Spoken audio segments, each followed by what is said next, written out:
Hey everyone, happy Thursday. Gordon here with another Tech Time with Gordon. Today I'm going to be discussing using the web. Now I know most people are using the web at the moment, watching these videos, but I'm hoping that I can kind of share some light on some helpful hints in regards to searching, or maybe explore different functions that you might not be familiar with. So without further ado, let's take a look at using the web. So exactly what is the internet? We use this basically every day, from surfing our social media pages to playing games online. But what is it exactly? So what the internet is a network of computers that spans the globe. So millions and millions of computers are connected this way. Because of their connections, if we were to look at it, it would probably look something like a spider web. And this is why, another nickname is the World Wide Web. When we want to view a web page, we are using what's called an internet browser. So this is software that enables us to actually see or interpret that information so we can see our page. So in regards to different web browsers that are available, and there are quite a few, there is Google Chrome, Firefox or Mozilla's Firefox, Microsoft Edge, and Safari. So again, browsers enable us to view it, and there's all different shapes and sizes. One metaphor I like to use is a web browser is like a car. It gets us to that web page. It can come in all shapes and sizes, but the goal is that it's going to allow us to view whatever page we're looking for. When it comes down to web browsers, all of them share a similar layout, so I'm going to break it down for you to give you a better idea of what each function does. So for number one is their title bar. So basically this is going to show the name or the title of what page we are viewing at this time. So right now we are on Google, so it's showing Google. If I was ever on a home page of another site, it might say the name of the company or whatever and say home page. So it just gives you an idea of where we are at the moment. Two is our menu bar, so this is going to be a list of commands that the internet browser can do for us. So whether we want to print out the page, whether we want to bookmark it, maybe we want to do something else by going into our history. Basically these are just useful tools that we can use in our browser. For the toolbar, basically this allows us to navigate the interwebs. So whether this is you just want to jump back to your home page, maybe the page is not responding, so you're going to refresh the page. We have a back and forward button to navigate between. The address bar basically allows us to type in the website that we are wanting to view, and will give you exactly the address or where we are at this moment. So when it comes down to the address bar, we're going to put the address of the website. And basically with the address, it's going to be almost similar to like a street address. If we look at a street address, we can break down the information from what unit we're in, what street we're on, what town we're in, and what province we are in. And basically the address for these websites are going to have a similar method, but they're going to mean a little bit different. They'll have different meanings. So let's break that down for you. So most of the times you'll see that it's always going to start with HTTP. Now you generally don't have to put this in, but it is good to identify if it's an HTTP, Hypertext Transfer Protocol, or an HTTPS. So basically I'm going to just break it down for you. That S will stand for secure. So we want to see this if we are using websites that are going to ask for information. If we're doing online banking, we're shopping online, we're putting our information on some kind of internet form, we want to make sure that S is there. Not every website will have that S, but if I'm putting information out there, I definitely want to make sure it's secure. Now what we are going to definitely put in is we're going to put the www. So what that www stands for is World Wide Web.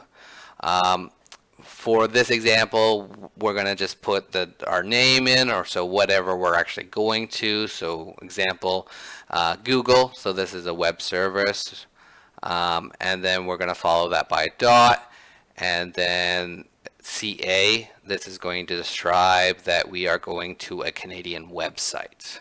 So when it comes down to the web address, the ending of that tells us a little bit of information as well. When I said .ca, that's referring to a Canadian we're going to a Canadian website.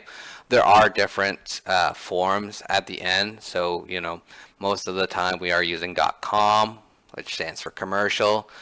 Most American websites will generally end with a .com. .edu, it's an educational website. .gov is going to be a government, so any Canada legislation or websites where we're trying to get documents from the government, it'll usually be a .gov. .net is network, and .org is organization.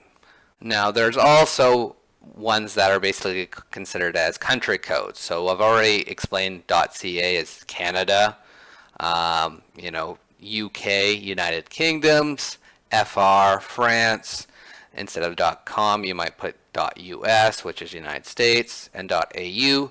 So basically, if I change the ending, it's going to direct me to that country's website of origin. So it's great to know this, especially when you're dealing with Amazon. If you put Amazon.com or Amazon.us, you are going to go to the American site. So basically, you are dealing with American prices.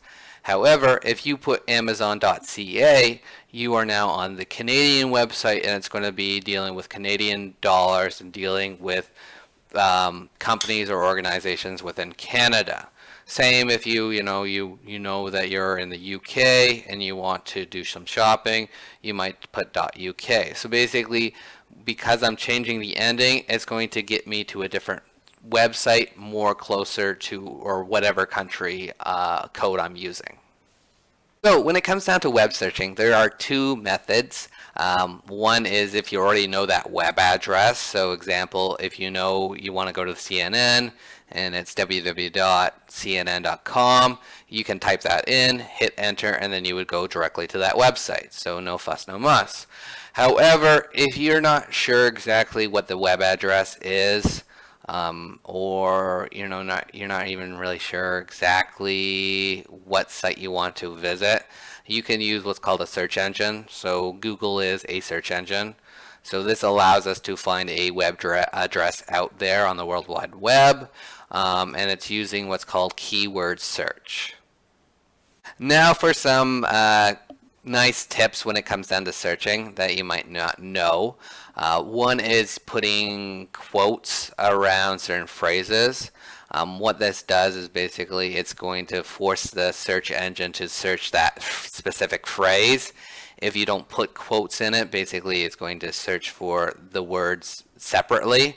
So example, sugar cookies, if I don't put the quotes around that, it could search from anything related to sugar or anything related to cookies. But if I put the quotes around sugar cookies, I am going to specifically get sugar cookies and only sugar cookies. Now another thing you could do is using a hyphen at the beginning of a word to exclude it. So basically, my example is macaroni cheese. I put a hyphen on cheese. That search is only going to bring up macaroni. It's going to exclude anything with macaroni and cheese. Another one you could say is ice hockey. Maybe I'm looking for roller hockey or indoor hockey, whatever. But I don't want anything related to ice. So I could put a hyphen on ice, so that will mean that all my search results will not come up with ice hockey. Another thing you can do is using or, and remember or needs to be all in caps.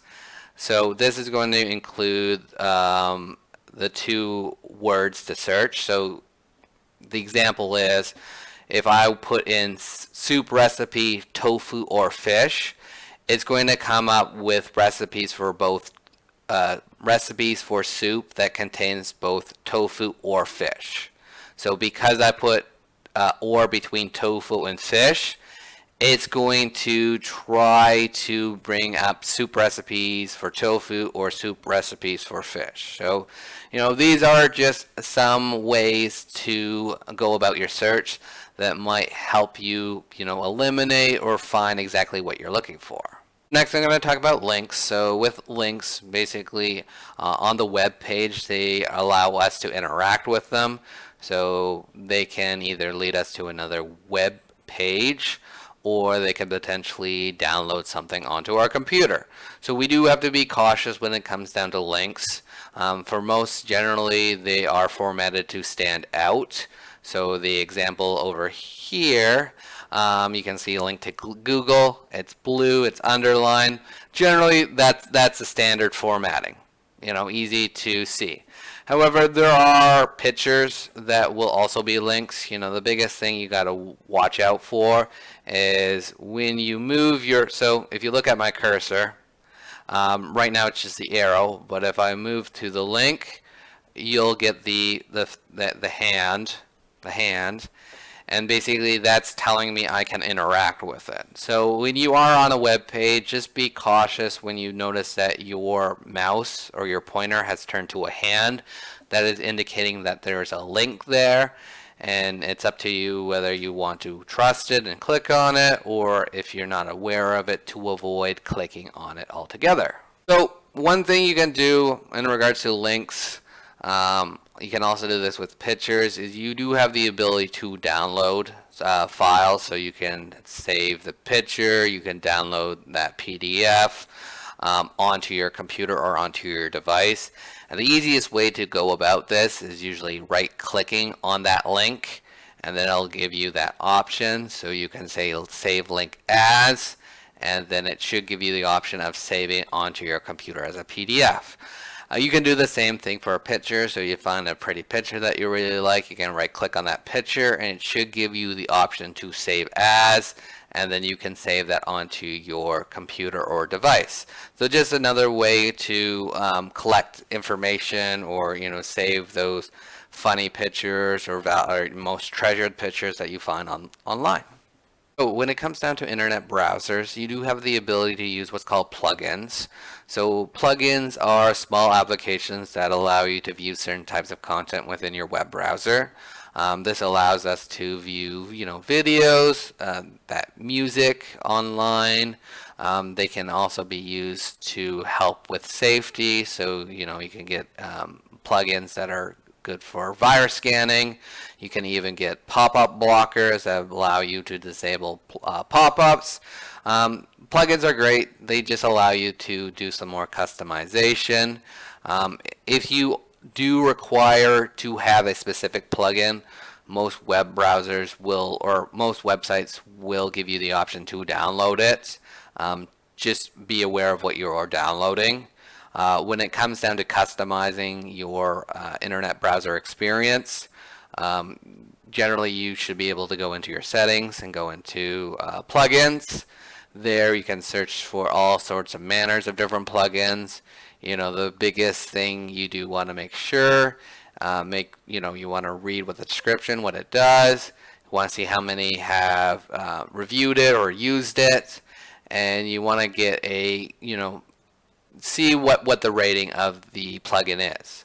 So if it's a 1-star plugin, you don't want it, it's going to be garbage. However, a 3 to 4 or even 5-star, it's great, and then you can download it. And if you do find that you don't want it, you can always go into your plugins and disable it or uninstall it later on. So when it comes down to security and privacy, it is an important thing nowadays, and browsers are working more vigilantly in regards to this. Without privacy and security, the issue is websites can take information from you, usually where you're located. Someone can view your history. Stuff like that. So, there are steps to be more anonymous when it comes down to when we're searching online or using an internet browser. One that's the easiest would be using a private browsing window. So with Chrome, you have that ability by hitting the three dots on the top right and selecting New Incognito Mode. And just up here kind of gives you an example that we're incognito. Basically, this means it's not going to record any history. It's not tracking cookies or site data. Any information I enter on a website, it's not keeping track of that. This is great if you are browsing on a public Wi-Fi network or using someone else's device. This just makes sure that no information is getting remaining on that device or potentially going out to these websites. Another thing you can do is what's called VPN. Generally, there's a month you can get these with a monthly subscription. Basically, these hide exactly where you're located. So for me,